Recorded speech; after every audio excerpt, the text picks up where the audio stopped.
All right, I want to quickly address a number of Conor Benn apologists who commented on a recent video I did about him. They said that I was originally calling for transparency from Team Ben. So the fact that I'm now questioning their motives for presenting evidence to the media doesn't make sense. The suggestion is that I'm contradicting myself. But the reality is, it makes absolutely perfect sense. And there is no contradiction. The problem is the complete failure of these people to understand context. After Conor Benn tested positive, he refused to submit his 270-page dossier of evidence to the British Boxing Board of Control for several months. The reason he gave was that he didn't trust them and thought they might stitch him up. So I said, if you're not going to submit your evidence to the British board, then the least you can do is publish the dossier in full so the public and independent experts can look at it. Then we can make our own minds up. And Conor Benn has never done that, by the way. The 270-page dossier has never been made public. But what Conor Benn did eventually do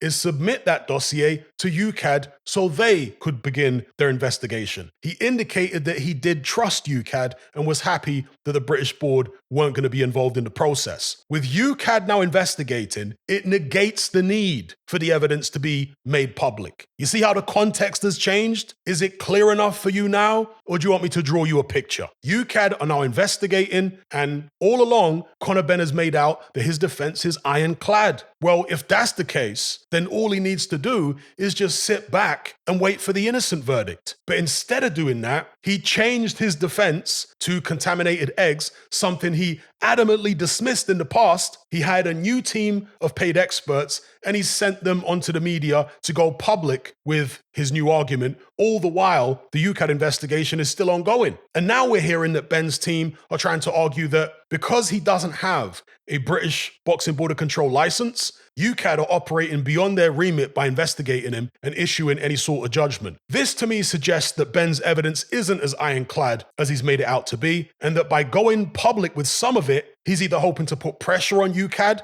to find him innocent or preempt a possible guilty verdict by winning the public over first, so if the worst happens, they might be convinced that a miscarriage of justice has taken place. That is my position on Conor Benn. If he's found innocent, great, we can all move on. If he's found guilty, he'll serve his ban and we can still move on. All I've ever wanted right from the very start is due process. It's not about hating on Conor Benn or any of this rubbish. It's about wanting him to submit his evidence to UKAD so their team of experts can assess it. But somehow that makes me the bad guy? Well, you must not want due process then. You must want Conor Benn to be allowed to fight on without being investigated. What kind of fanboy nonsense is that? Anyway, I'll leave it there.